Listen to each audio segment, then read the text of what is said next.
Ternyata bener, gak ada yang mustahil di dunia ini. Saya berhasil pasang custom ROM di HP Oppo. Iya, HP Oppo, merek Oppo. Assalamualaikum warahmatullahi wabarakatuh. Kali ini saya akan mencoba memasang custom ROM di HP Oppo A37. Sebelumnya tuh banyak banget yang request ke saya buat bahas HP Oppo. Dan akhirnya di video ini saya bisa mengabulkan permintaan kalian. Oppo A37 ini adalah HP kelas menengah bawah dari Oppo yang dirilis di tahun 2016. HP ini laku keras di zamannya dan juga dijual cukup lama hingga tahun 2018. Sayangnya karena Oppo pelit source code dan juga UBL, jadinya hampir semua HP Oppo tuh gak bisa bahkan mustahil di custom ROM. Tapi untungnya ada sebagian HP Oppo yang bisa dipasang custom ROM, dan Oppo A37 ini adalah salah satunya yang bisa. Secara spesifikasi, Oppo A37 ini memiliki spek standar HP kelas menengah bawah keluaran 2016. Speknya sangat kentang untuk zaman sekarang. Dulu HP ini tuh bersaing dengan Samsung Z2 Prime. Oppo A37 dan Samsung Galaxy Z2 Prime adalah HP paling laku keras di zamannya. Bahkan di tahun 2017 dan 2018 pun kedua HP ini masih laku keras. Ngomongin soal Z2 Prime, kalian bisa lihat video saya custom ROM dan review HP Z2 Prime yang biasa disebut HP tolol di channel saya. Dulu HP Oppo A37 ini dijual seharga 2 jutaan saat pertama kali rilis. Namun harganya sempat turun menjadi 1 jutaan. Untuk unit Oppo A37 yang akan saya pakai di video ini, saya dapat seharga 200 ribuan. Sayangnya HP ini memiliki beberapa minus, yaitu layarnya ada lightsaber tipis banget, dan juga port chargernya agak-agak autis. Langsung saja kita lanjut ke proses awal untuk custom ROM, yaitu melakukan UBL atau unlock bootloader. Tadi saya sempat bilang kalau Oppo itu pelit UBL.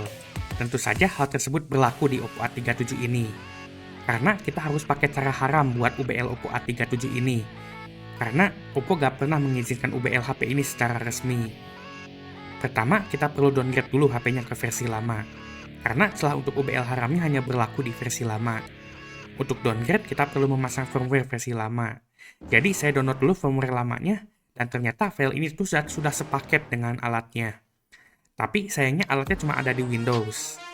Ini alasan kenapa di bagian ini saya pakai Windows.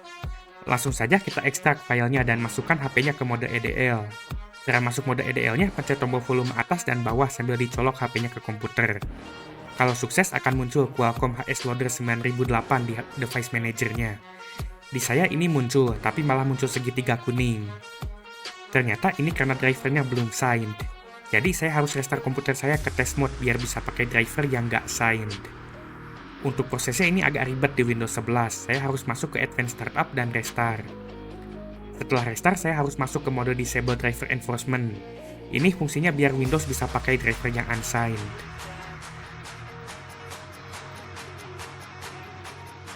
Setelah mengaktifkan mode ini, bakal ada watermark test mode di pojoknya. Ini sama persis seperti yang ada di Raspberry Pi 4 dan Redmi Note 9 Pro kemarin. Kalian bisa lihat video saya memasang Windows 11 di Raspberry Pi 4 dan Redmi Note 9 Pro penyedot debu di channel saya. Dengan test mode ini, sekarang drivernya bisa dipakai. Dan kita bisa lanjut proses downgrade HP ini. Sudah gak ada lagi segitiga kuningnya. Selanjutnya, kita bisa lanjut flash firmware Oppo A37-nya pakai alat bawaannya. Proses ini sangat lama dan jangan sampai kesenggol kabelnya. Apalagi kalau Oppo A37-nya agak-agak autis lubang micro USB-nya seperti unit saya. Oppo A37 saya tuh agak aneh port USB-nya. Jadi kalau mau kedetek tuh gak boleh bener-bener masuk, harus setengah masuk baru bisa kedetek. Setelah sukses downgrade-nya, kita bisa cabut HP-nya dan coba nyalakan. Pastiin HP-nya gak matot. Jika sukses, maka akan masuk ke OBS seperti biasa. Dan saat buka setting, versinya sudah turun ke versi 16, 10, 14. Setelah sukses downgrade-nya, kita bisa lanjut ke proses UBL-nya. Untuk melakukan UBL, gak ada alat official Oppo atau perintah fastboot buat UBL. Jadi untuk UBL ini harus pakai cara haram dan juga cara manual. Setelah downgrade, kita bisa melakukan UBL haram karena firmware lama ini masih ada celahnya. Sekarang masuk lagi ke mode EDL seperti saat downgrade. Dan dump partisi dev info-nya. Ini adalah partisi yang perlu kita ubah isinya. Kita juga perlu memasukkan file mbn Firehose untuk main-main dengan EDL ini.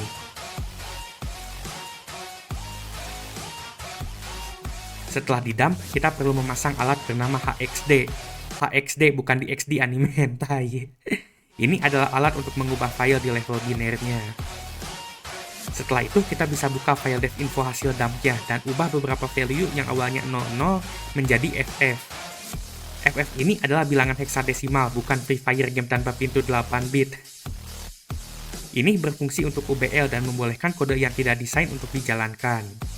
Oppo gak ngasih UBL buat HP ini, jadi harus ribet ini cuman buat UBL aja. Setelah kita ubah, jangan lupa save filenya dan jalankan script unlock-nya. Ini akan memasang dev info yang sudah dimodifikasi ke HP-nya. Awalnya saya kira ini prosesnya sukses, sesuai tulisannya di bawah ini sukses. Tapi setelah saya baca lebih lanjut, ternyata ini tuh gagal. Jadi saya coba lepas cabut HP-nya dan ulangi lagi proses unlock-nya. Dan untungnya yang kedua kali ini beneran sukses, dan saya bisa cabut HP-nya. Sekarang seharusnya HP ini sudah sukses di UBL atau unlock bootloader, dan bootloadernya sudah terbuka. Akhirnya setelah susah payah meng-UBL HP ini, kita bisa langsung gas untuk pasang TWRP. Saya langsung download TWRP-nya, dan setelah itu saya langsung mencoba untuk masuk ke fastboot HP ini. Awalnya saya coba pencet volume atas dan power, tapi setelah saya pencet, sayangnya nggak masuk ke mode fastboot-nya. Di sini saya mulai bingung, ini masuk fastboot-nya gimana ini? Ternyata setelah menanyakan ke Telegram Oppo A37, saya kaget banget. Oppo A37 ini tuh gak ada fastboot-nya. Saya langsung bingung, kalau gak ada fastboot-nya, ini gimana cara masang TWRP-nya? Ternyata setelah UBL kita harus pasang recovery-nya lewat Android, dan untuk ini HP-nya harus di-root dulu. Untungnya HP ini bisa di-root pakai aplikasi. Saya awalnya coba pakai Kingroot dan malah error masalah koneksi. Awalnya saya kira gara-gara saya belum connect WiFi. Emang bener sih saya belum connect WiFi, tapi setelah connect WiFi juga sama aja gak bisa. Udah itu saya coba aplikasi lain namanya Kingroot, tapi pakai yang ini malah stuck di 90%. Nama aplikasinya tuh plagiat banget, ini cuma beda satu huruf. Dan akhirnya saya coba lagi pakai Kingroot, tapi pakai versi yang lebih jadul. Untungnya pakai versi yang ini work dan bisa ngerut Oppo A37 saya. Di aplikasi ini di aplikasi super user katanya no root, tapi ini tuh sesat, aslinya HP ini sudah di root. Dan selanjutnya saya coba restart HP-nya. Setelah restart, saya langsung buka aplikasi Oppo Tools buat masang recovery-nya. Sayangnya saat saya coba pakai Oppo Tools, ini recovery-nya nggak kepasang, malah masih pakai recovery yang lama saat restart. Akhirnya saya coba pakai aplikasi lain, yaitu Flashify. Dan saat saya coba flash TWRP lewat Flashify, ternyata ini work.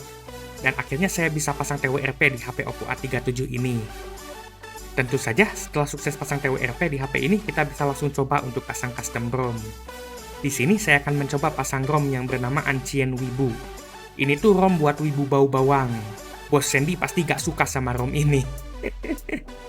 ROM ini tuh katanya sudah 64 bit. Karena ROM Oppo A37 ini tuh ada dua jenis, ada yang 32 bit dan ada yang 64 bit. Padahal ROM bawaan ColorOS-nya itu 64 bit. Sayangnya pas proses pasang zipnya itu malah gagal. Saya dapat error 7.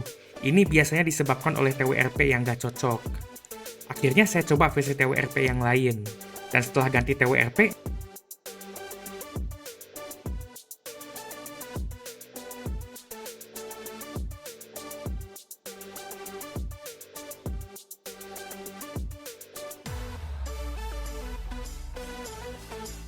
saya bisa berhasil nge-flash ROM Ancient Wibu ini dan membuat HP Oppo A37 ini menjadi HP Wibu.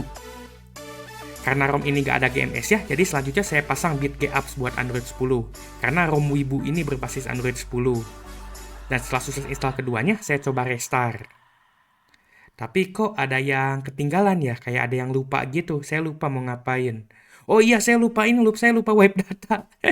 Ini masih ada data bekas pakai ColorOS-nya, jadi kita harus wipe data dulu ininya. HP-nya di wipe partisi datanya. Dan setelah wipe data, kita restart HP-nya. Setelah wipe data, kita langsung coba aja buat booting ini, ROM Wibu ini. Karena performa HP ini cukup kentang, jadi kita harus sabar, karena booting pertamanya cukup lama. Ini tuh boot animation-nya seperti nge-lag gitu, kayak gak jalan, jadi agak-agak susah bedain ini HP-nya nge-hang atau enggak. Namun akhirnya setelah masuk kita bisa lihat tampilan custom ROM Ancient Wibu ini. Dan saya langsung mencium aroma bau bawang dari HP-nya. Dan yang saya rasakan ROM ini tuh smooth tapi nge-lag. Gimana ya, bingung jelasinnya. Animasinya cukup smooth tapi performanya nge-lag. Dan untuk bloatware-nya ini hampir nggak ada. Di sini nggak ada aplikasi JNT Express yang ada di ROM bawaannya. Untuk kostumisasinya, Ancient OS Wibu ini salah satu push-ROM yang paling banyak kostumisasinya yang pernah saya coba. Saya sendiri sampai bingung ini saking banyaknya. Cuman ya sayangnya UI-nya ini agak-agak jamet efek samping kebanyakan kostumisasinya. Saya akan coba memasangkan SD card ke HP Oppo A37 ini. SD card saya ada di HP J2 Prime HP tolol, jadi saya harus copot dulu dari J2 Prime, udah itu dipindahin ke Oppo A37. Sayangnya saya gak ada itu SIM ejector, jadi saya harus pakai ini tutupnya lem B7000. Yang penting bisa.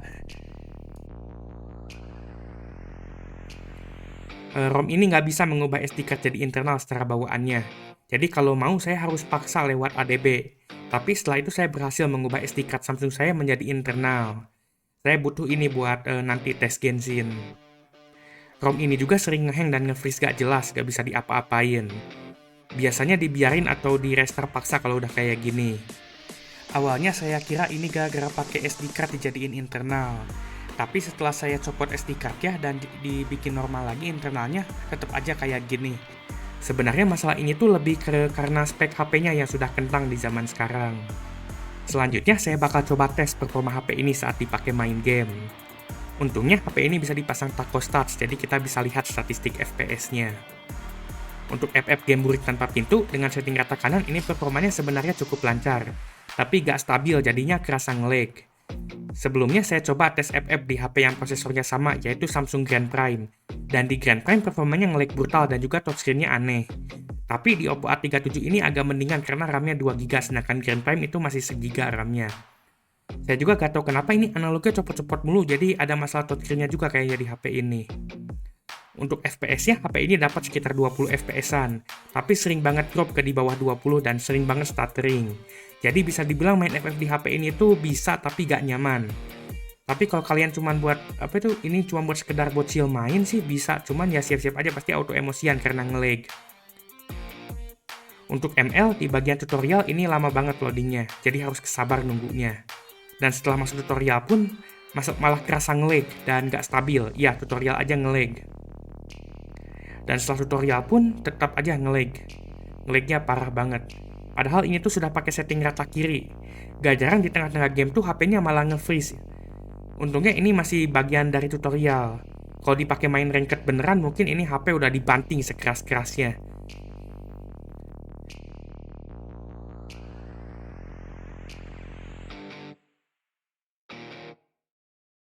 Untuk Babaji, HP ini cuma dapat setting smooth medium alias rata kiri. Dan pas masuk ke game, HP-nya malah ngehang dan gak respon saking beratnya ini Babaji. Ini PUBG bener-bener nge-freeze dan gak bisa diapa-apain. HP-nya ini ngehang, harus di-restart paksa. Singkatnya, buat main PUBG, HP ini nggak bisa dan cuma dapat FPS sebanyak 0.